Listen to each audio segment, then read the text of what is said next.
Ready? Yes. Here we go. Welcome, you guys. We are here today with Jacob Weaver. Thank you for joining us on No Contingencies podcast. We are so happy to have you. Happy to be here. Thank you for having me. Great. Let's get started. Yeah. Who are you? Jacob Weaver. I was born and raised on Hilton Head. I've been with Carolina Realty Group for a year and a couple months, trying to wreak some havoc. Yeah. Well, you made an impact. So let's talk about your childhood here first. Where you went to school, how you came to join us, why you were interested in real estate, and then once we get some background, then we'll throw the hard questions at you. Okay, perfect. Heather will throw the hard questions. I look forward to it.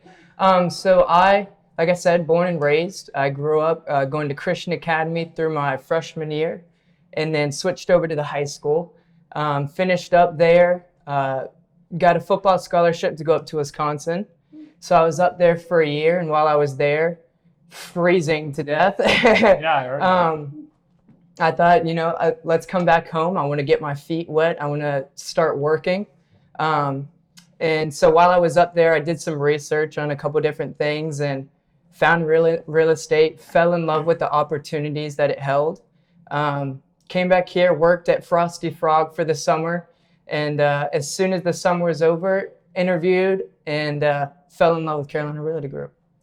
All right. So what happened in Wisconsin? Was it the pandemic? Was it the... Yeah. So I graduated high school in 2020.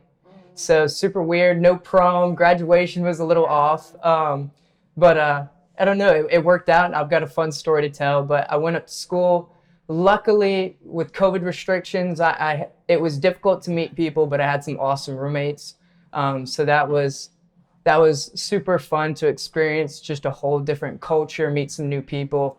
I'm actually going up to see him in 3 weeks, so I'm pumped about that. But it was cold. I was called back home. I'm a Southern boy. I belong down here. So weather played a factor, but the pandemic played a big factor. Yeah. Right? And when you went away to college, you were going to play football, you got a scholarship. What was your plan in terms of what were you going to school for? Like, just your basic business major. I feel like a lot of people have, I'm a high schooler. College is a big step. No one really knows what they want to do yet. And if you do, props to you. But I knew I wanted to do something with business, be an entrepreneur. So I was just taking your basic business classes. Yeah. Yeah. So you have an entrepreneurial mindset. Did you get that from your parents? Not necessarily. My dad's a teacher at St. Francis, athletic director, everything. My mom's in insurance. So I got some sales from her side, but no, I'm kind of the first one to branch out, do my own thing. Okay. Let's get this out of the way. You're very young. Yeah. And I feel like you're very much ahead of a lot of kids your age. Not saying that there aren't kids out there like yourself, but tell me about how you came to decide that you were just kind of like ready to hit the ground running and take on very adult-like responsibilities. I just wanted to start living.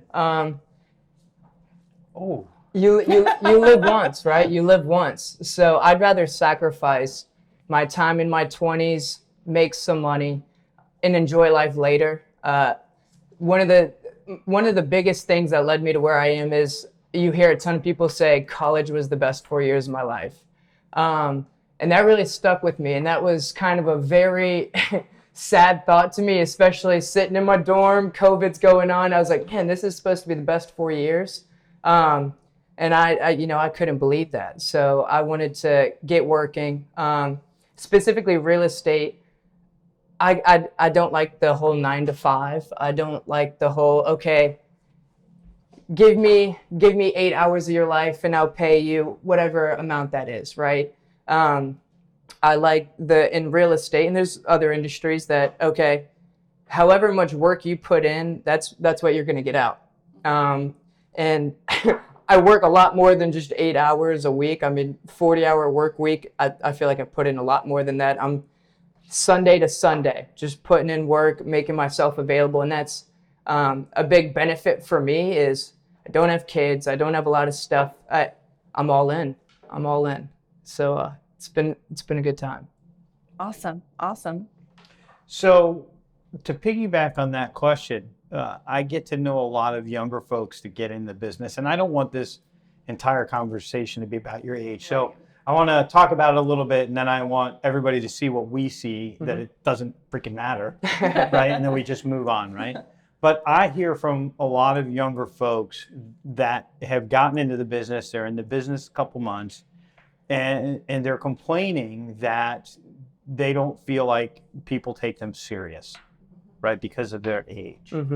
And in the short time that I've known you, like, I can't imagine anybody walking away from spending time with you and even considering your age as a factor in whether or not you can help them.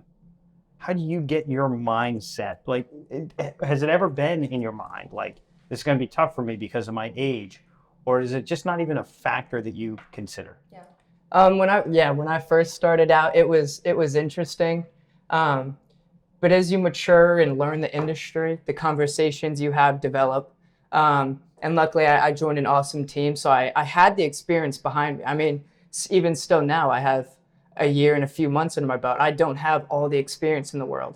But I've got Mike Broadhurst, Craig Lehman, Franklin, Yvonne, all supporting me, and they've been doing this for a long time.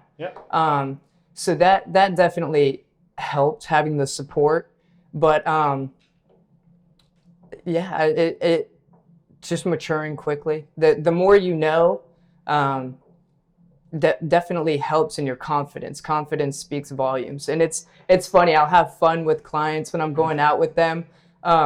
If they don't bring up, a lot of the times they do bring up, or it comes up in conversation, age, and I like to make them guess. And it's so funny listening to them guess. I'll get 27, 28, 30, and then I tell them, and I don't know, they're surprised. That's kind of fun. I really just feel like that goes with you being very mature for your age. Sure. Just in the way you communicate with others and the way you conduct yourself. I don't look at you and see someone who's 21, right? 21 years old.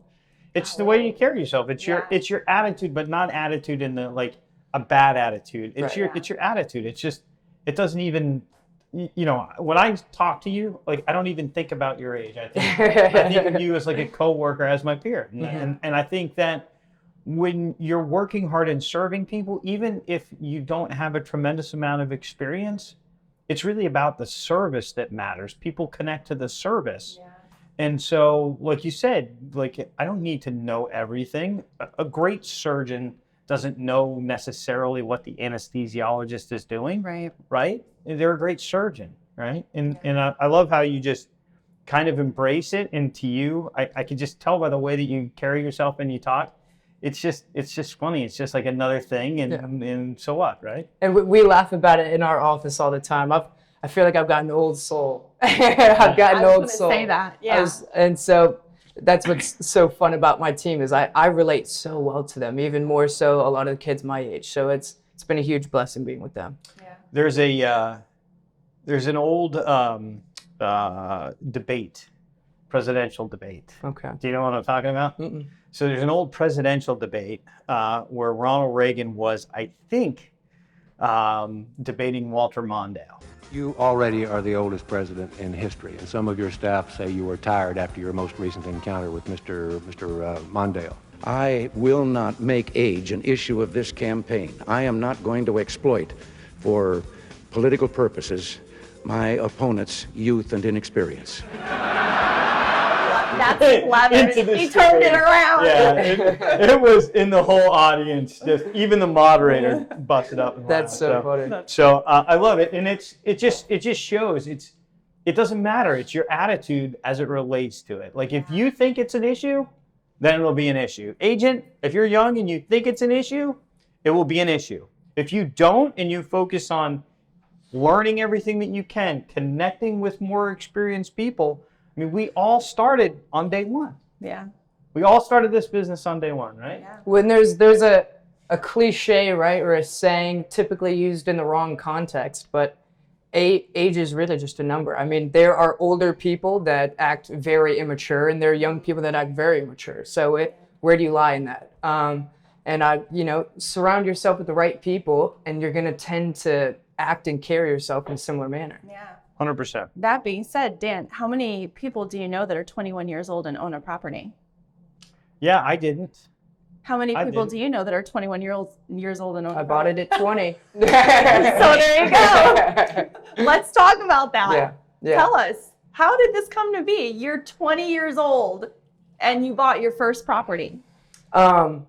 Yeah, very interesting. Very interesting. So the whole reason I got into real estate, just to give you some background, I want to invest in property. I think it's an amazing investment, hedge against inflation, and it's a good way to make, relatively passive income. If you've got properties, you're renting them out, they pay the mortgage, you make a little bit extra.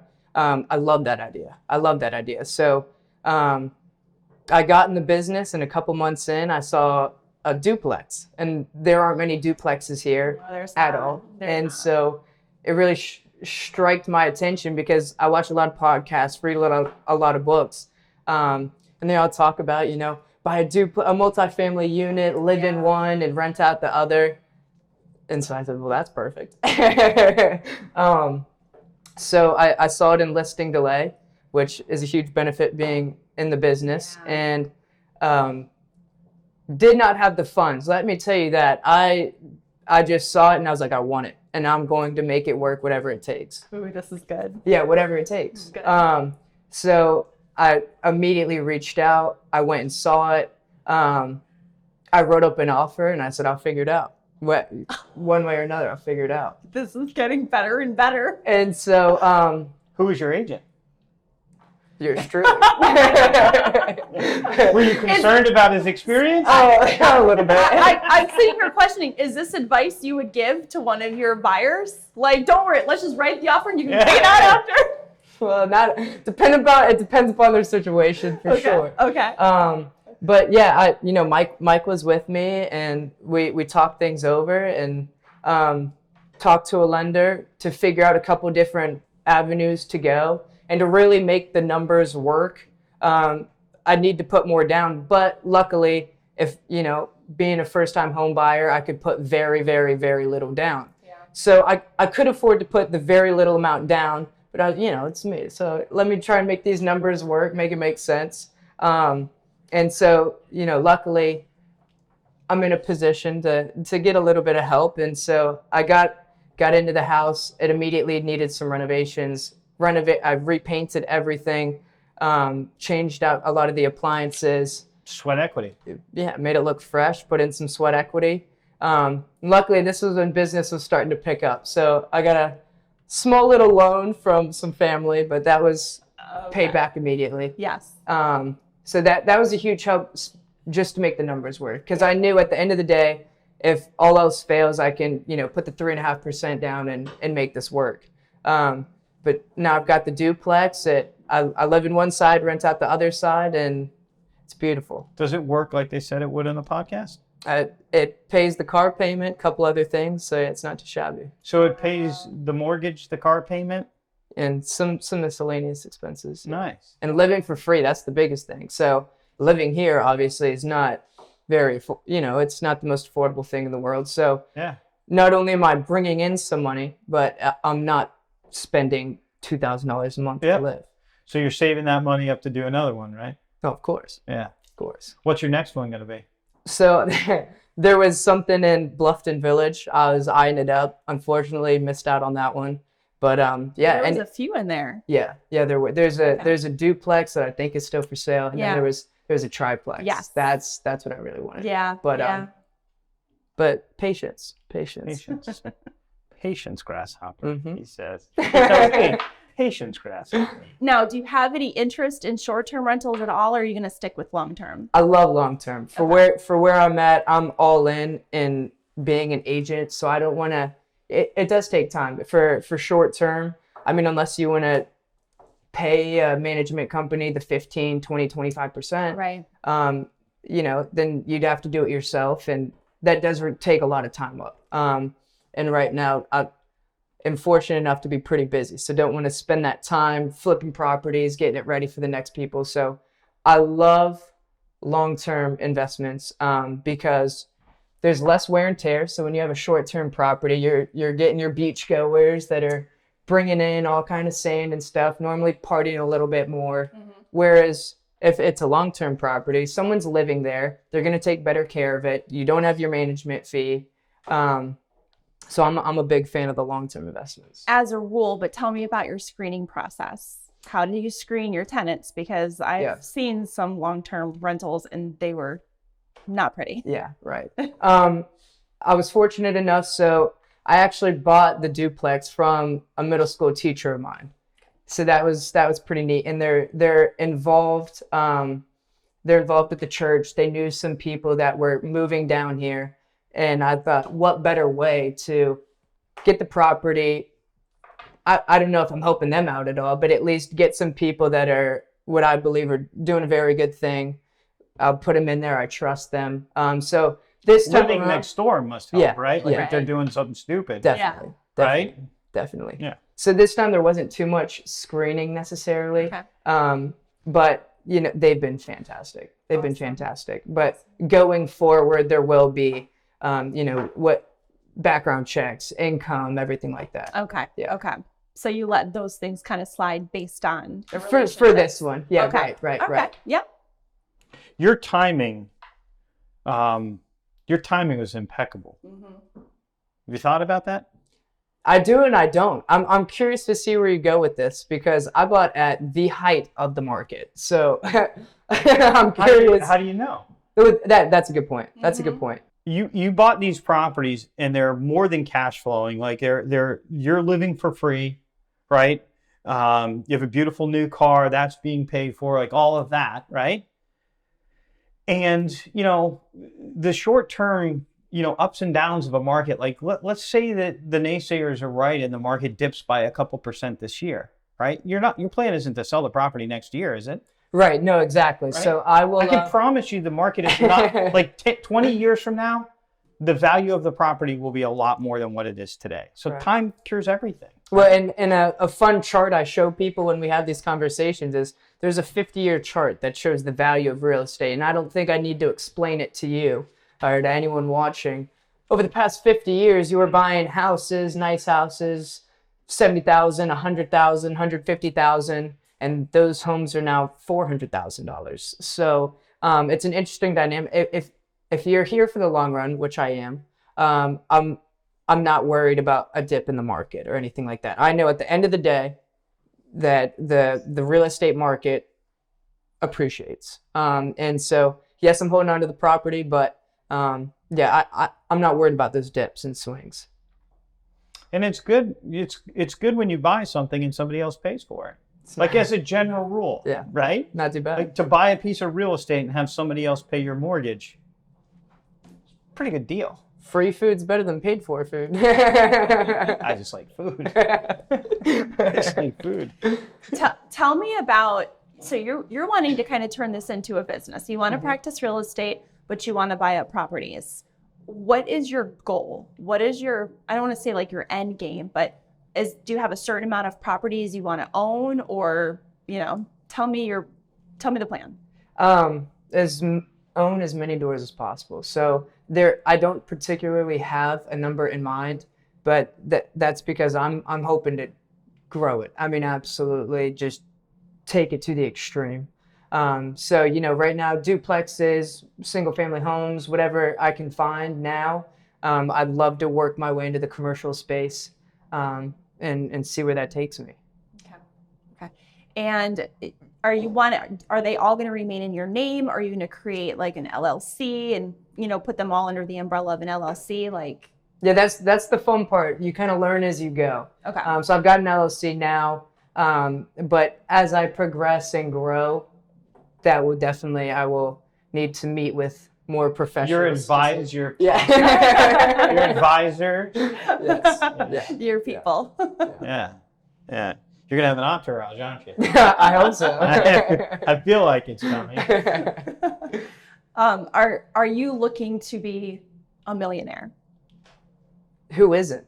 I mean, who isn't? So freedom is my biggest thing. I don't care. I genuinely do not care about money, but I want to be free. So I want to go on this trip, no problem.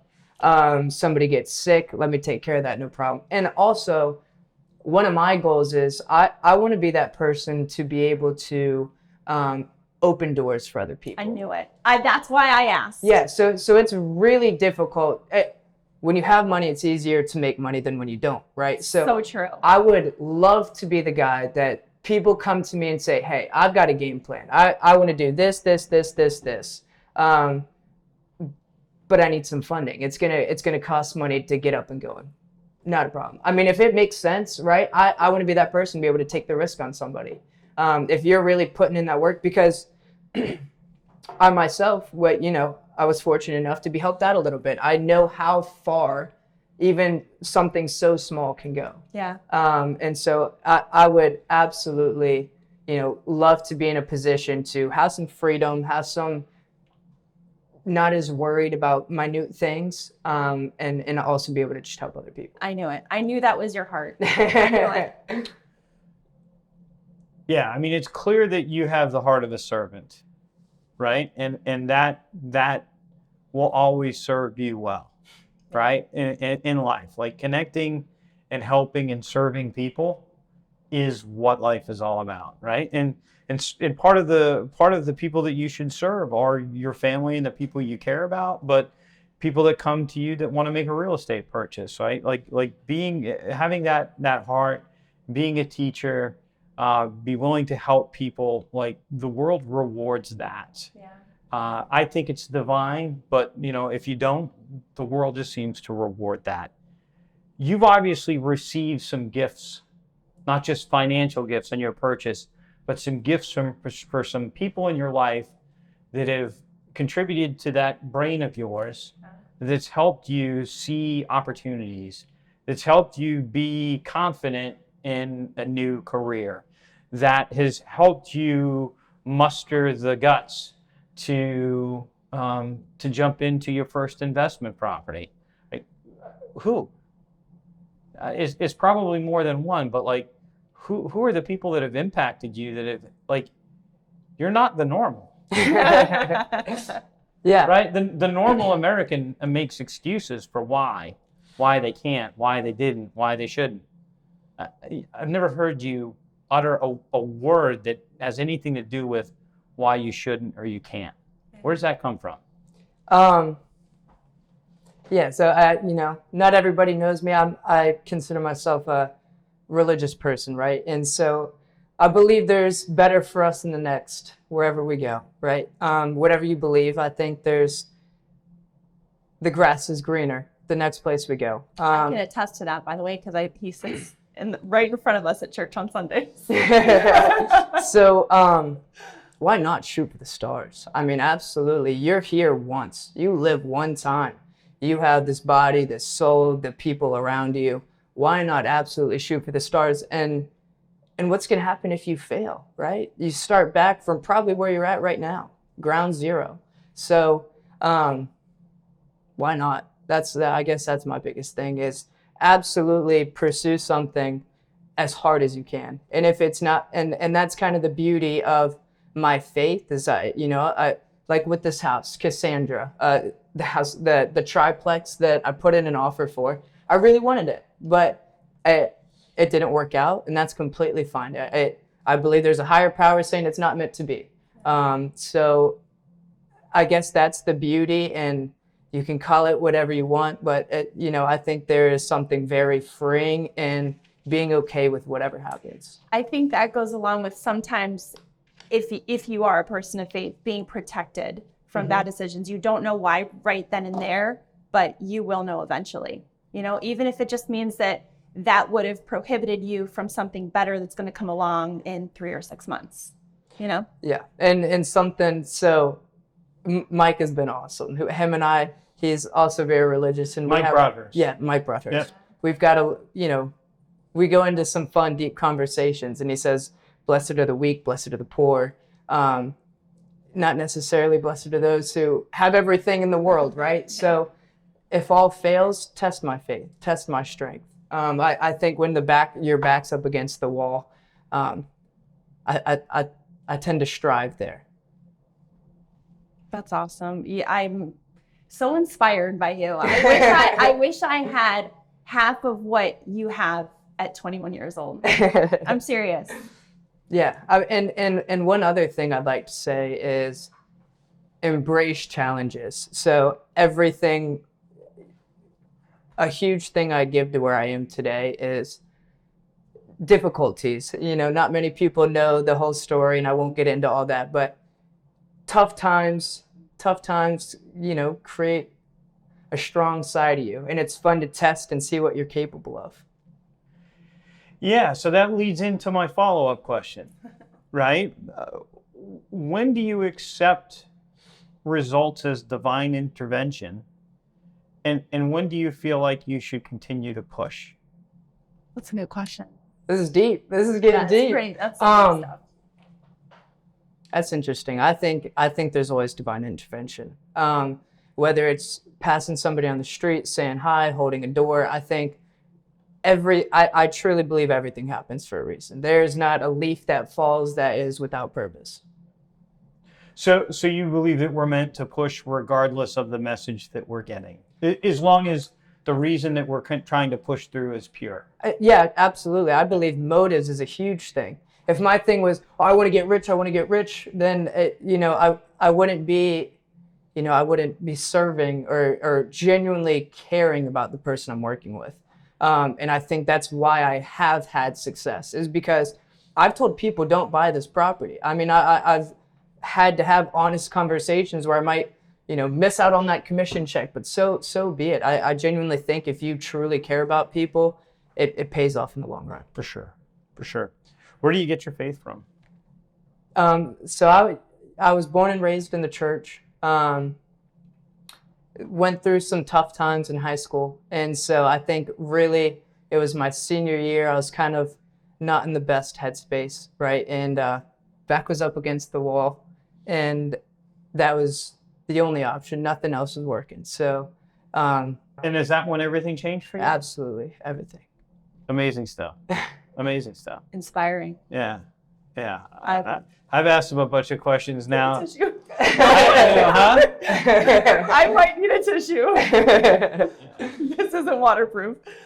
Oh man. Yeah, I mean, it's just you're an amazing. You're not a young man. You're an amazing man. Yeah. Right. And I honestly feel privileged to get to work with you.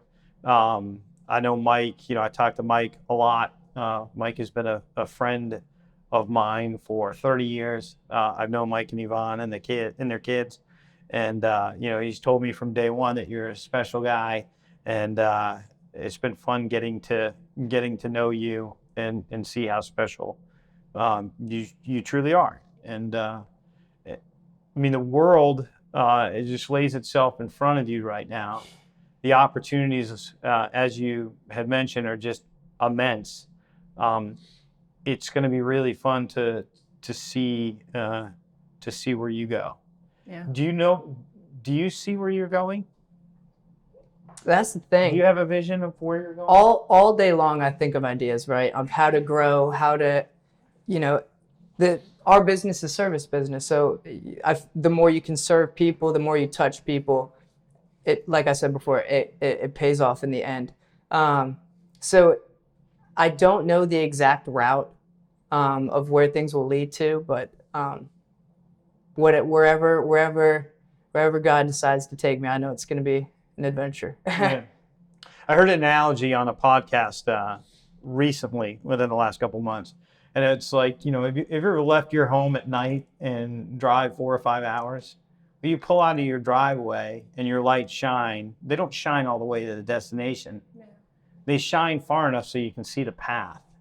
And faith is the belief that you'll be able to make the right turns, even though you don't see the entire way there. I love that. To get to the ultimate destination. I love that. Yeah. I love that. Yeah, it's absolutely one step at a time. If you were to tell me 2 years ago when I'm sitting in my dorm room that I'd be where I'm at today, I would laugh. I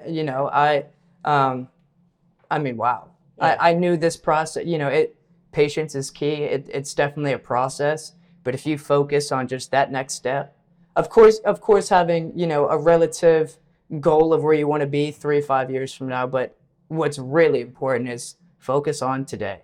How can you improve today? And how, I'm a big believer in discipline. In every aspect of life, I try to be as disciplined as possible. And so sticking to core values and focusing on today,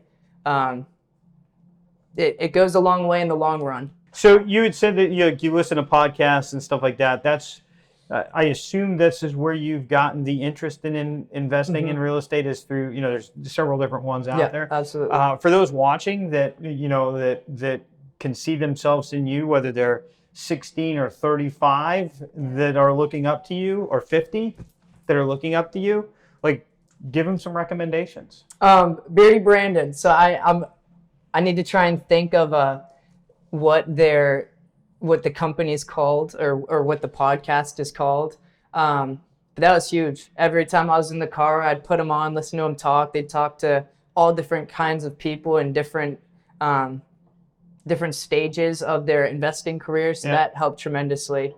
And did you give us a name on that one, or you just talking? Brandon Turner. Brandon Turner. His name is Brandon Turner. Yep. So yeah, he's awesome. He's fun to listen to. He's got 7,000 doors or something absolutely ridiculous. So he's fun to listen to, but it's nice when they bring in smaller people and they'll kind of do what we're doing, tell their story of how they got to where they are. So that's a huge help. Just talking to people. I mean, you'll learn so much just by having a conversation by somebody in the business or anything along those lines. Do you think you have a local younger audience watching you that will be approaching you saying, I want to do what you do, I want to learn from you, kind of the way you're learning from Broadhurst? So yeah, that's really funny. So I've had a lot of people. It's hard to because I know put a number. 2 of them. So I'm wondering if you know. I've had probably around 30-ish people reach out that are young. They say, hey, I'm interested in real estate. And Team Weaver. You can't have them forever, Mike. I'm going to have a bunch of young I love having those conversations because, I mean, this is where I started too. You look on the internet and it's real estate, real estate, real estate. You can make all this money. It's easy, yada, yada. That's the farthest thing from the truth. I mean, I don't really show or promote the early mornings, late nights, not going on those trips yet. So many things I've missed out on because I've got to go show property. Oh, I'm right. I'm doing this, that, and the third to try and really push my career to the next stage. So it is a lot harder than social media puts it out there, probably that I, make it seem like. But so I do enjoy having those conversations because. And do you really feel like you're quote unquote missing out because you're doing what you want to do? You're doing what you love to do, That goes both ways. I love where I'm at. But I should be a junior in college. Yeah. I should be a junior in college. I'm 21. Yeah. So, I see my friends doing these fun things and that's awesome. But no, I would not change a thing. Yeah. And I still get to visit them and enjoy sometimes, but especially at first it was difficult because especially staying disciplined. I don't have a set schedule when I need to be at work, when I get to leave. I'm kind of on my own, so I really it goes back to discipline. Okay, you need to be working, even if you're not busy, make yourself busy doing something productive. So I wrote down as something I wanted to come back to was discipline. So you brought it up again. Tell us what you have a morning routine. You believe in morning routines? Tell us about that. Tell us about your morning routine. What kind of discipline do you practice? I'm all yours. Yeah. So and it's kind of varied, but where I'm at right now is 5:30. Get up, do my best. 5:30, and then I go right to the gym. Work out for about an hour and a half-ish, and then love to watch the sunrise. That is my absolute ideal morning, is getting up on the right time, going to the gym, watching the sunrise, and I'm a big journaler. I love writing stuff down. And so you journal in the morning? Yeah. As part of your morning routine? Yeah. I try and squeeze it in there. What's the difference between journaling and a diary? kind of the same thing. Okay. You have like a little But lock and stuff? journaling sounds a little bit better than a little diary. How big guy? You get like a There's a little bit of little a lock on it and I hide feel- it. Today, Dan made fun of me. I feel like a diary is kind of stigmatized for like a 10-year-old girl. Yeah. You know, like But it's the same thing. And diary. No, I think there's something huge Yeah. in writing down your goals. And it can be anything. I mean, I'll write stuff down to business ideas, goals, whatever it is. If I remember a dream, I write down a dream. If it's, something I'm upset about, I like to write it down. So then I realize what's real. I think it's very easy. 90% of our suffering's in our mind. It's not real. Yeah. So I like to write things down and really focus on the things that I can control. And that helps me really visualize and understand, okay, this is what I can be doing different. This is what's out of my control. And that's when it goes back to, having faith. If I can't control something, I find such a beauty in that because that's out of my hands. But I will do absolutely everything I can to, position myself in a way to escape whatever's going on. Okay. So is your routine 5 days a week, 6 days a week, 7 days a week? Every day. Every day, 7 days a week. Yep. Wow. Where'd you learn that? I don't know. I mean, you see stuff on social media and it just feels good. Do what feels good. I mean, everybody's routine is different. Some people are night owls. I'm not.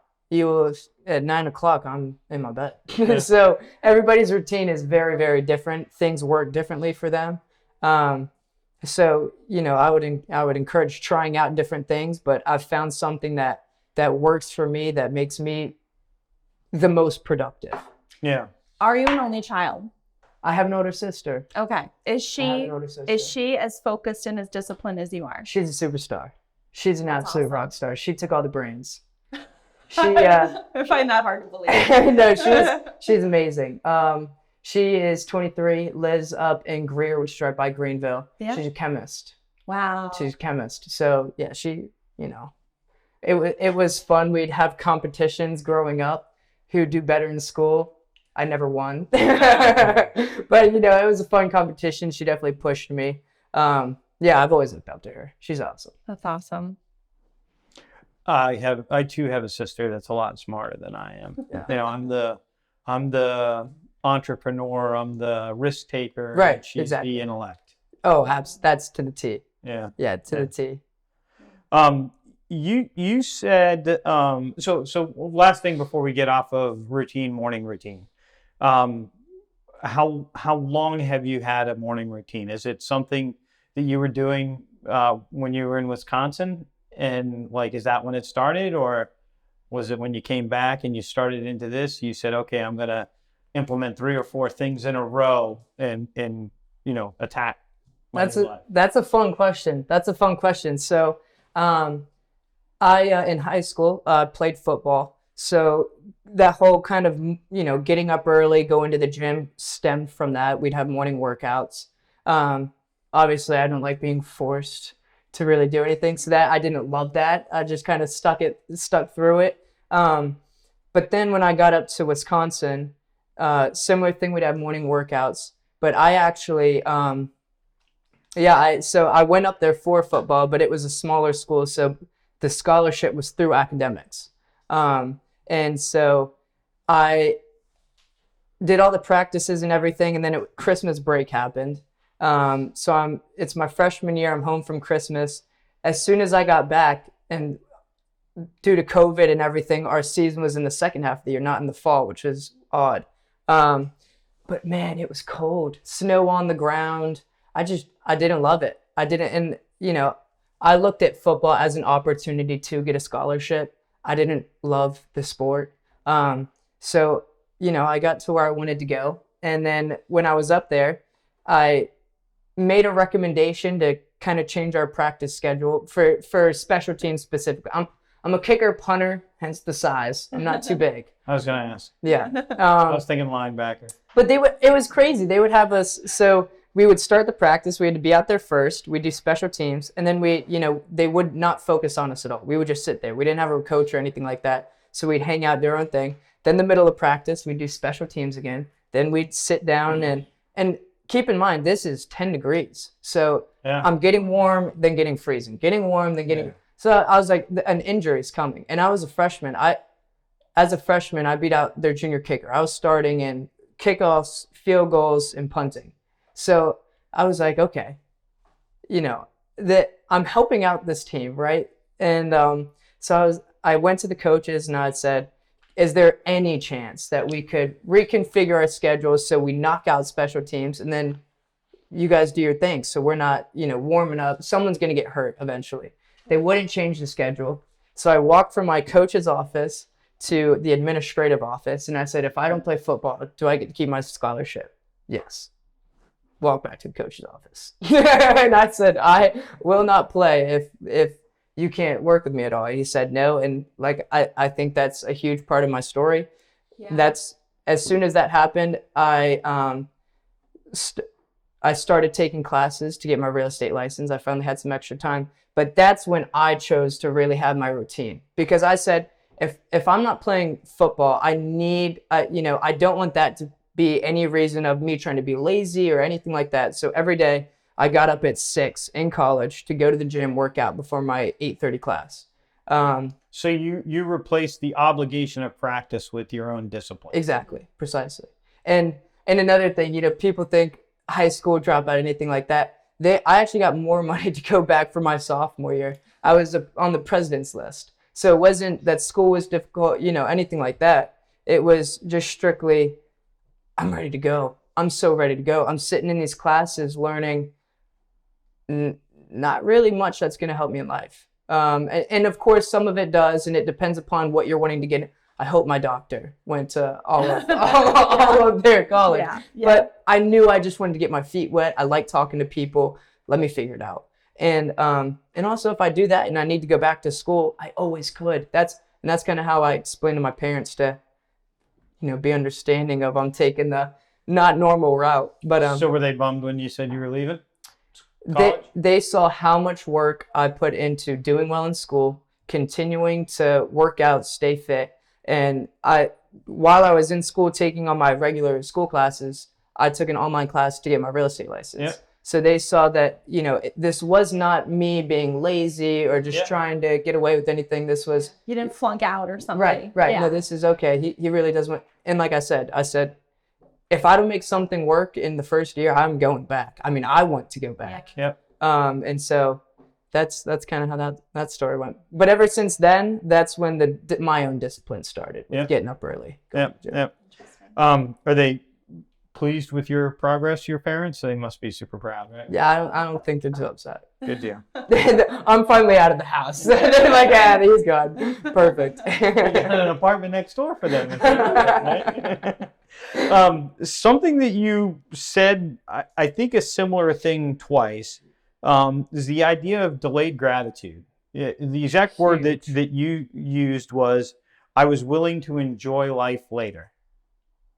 What is that all about? Oh man, that's the kicker. That is the difficulty of life, is instant gratification compared to delayed gratification. So everybody wants things right now.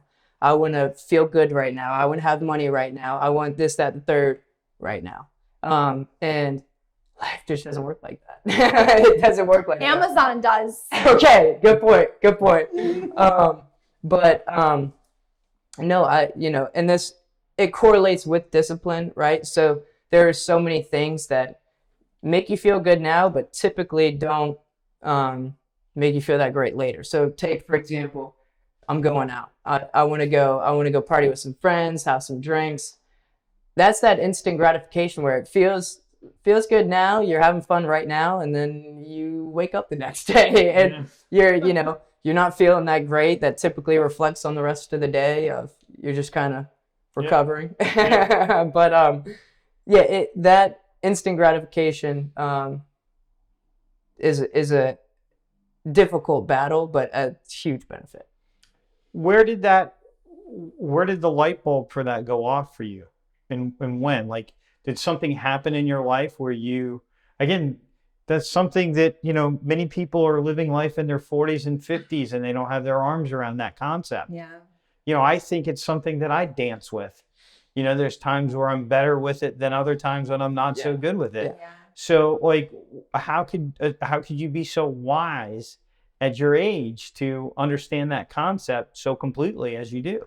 Like what? I understand it, but I haven't mastered it. I'll tell you that. Yeah, it's definitely still a struggle. I mean, absolutely. And there's kind of different ways to answer that. I think one of the clear routes is, like I just said, with either drinking and going out, but also I think religion is a huge example of delayed gratification. Yeah. So, right now it's fun to go out, get with girls, do, and focus on yourself. It's not very pleasant and fun to go serve, to take time out of your day to go help some other people and not focus on yourself.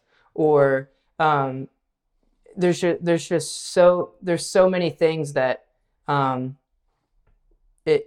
it's easy, and they're even part of your brain really wants you to, okay, please me. I want this instant gratification. That dopamine. But to put that off is huge. And like I said with religion, that's kind of the idea of, I wouldn't necessarily say sacrificing now, but you're still giving up some things that your humanly body definitely wants and desires. Yeah.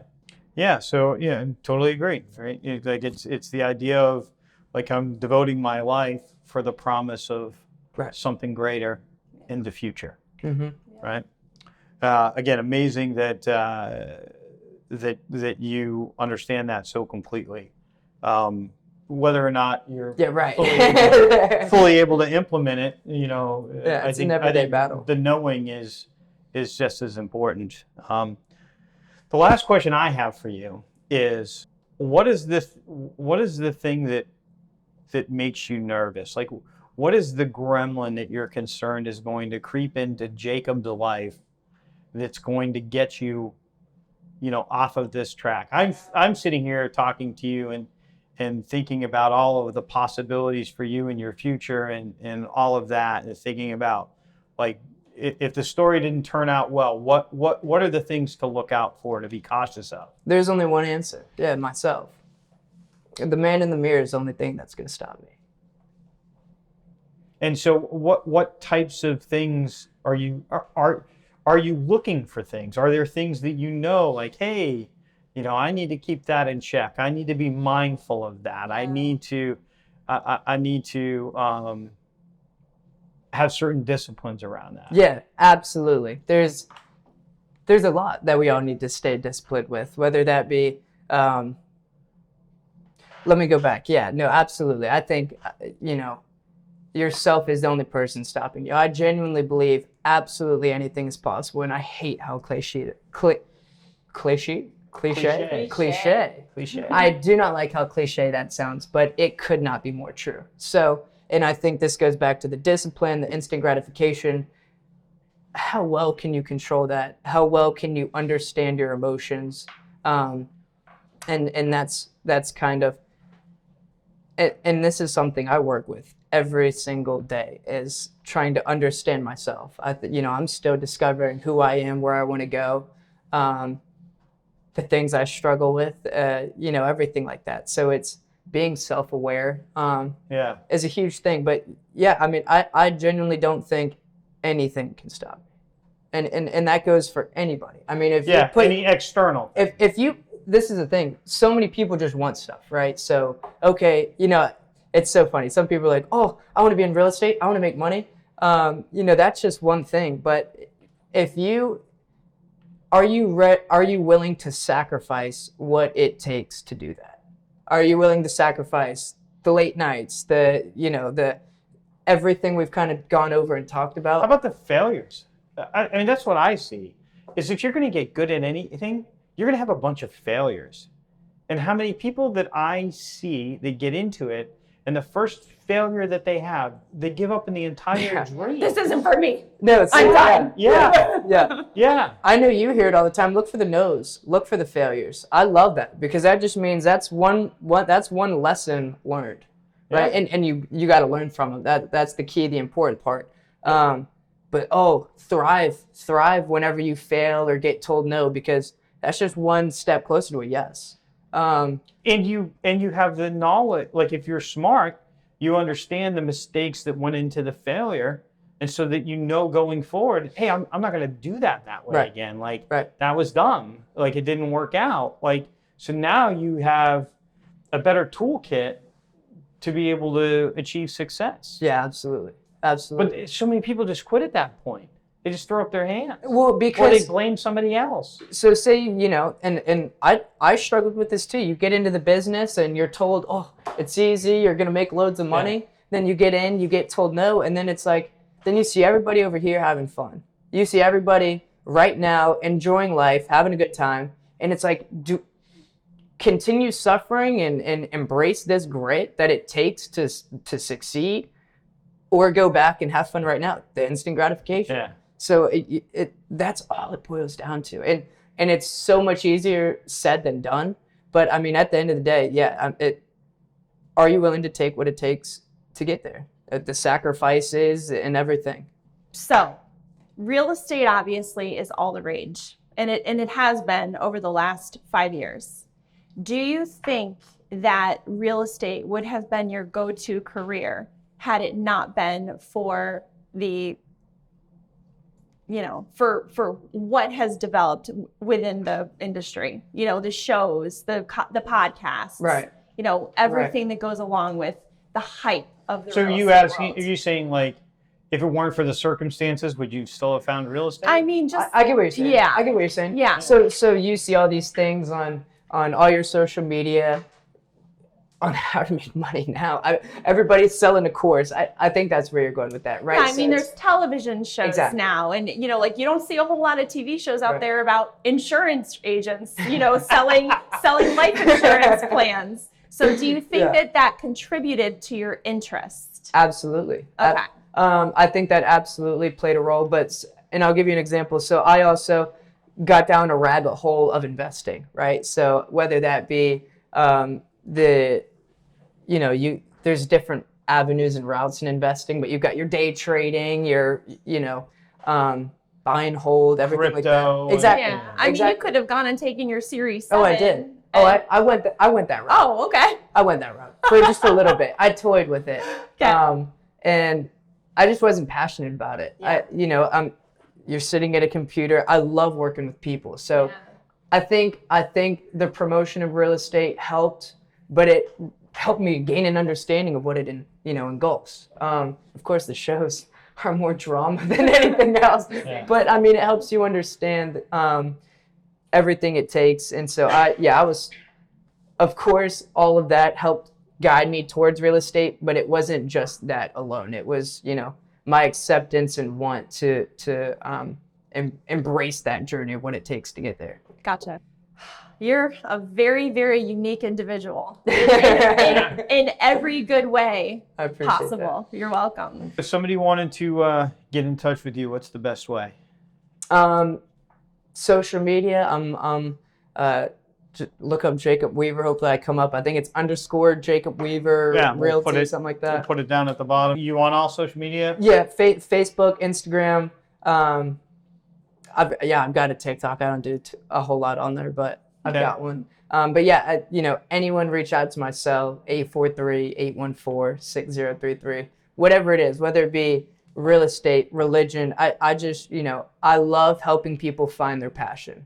I think that would solve a lot of people's problems if they pursued what they genuinely wanted to do. Whether it makes a lot of money, whether it doesn't, your heart kind of has a tug in some direction. So I love diving into that and trying to figure out what people's passions are. Cool.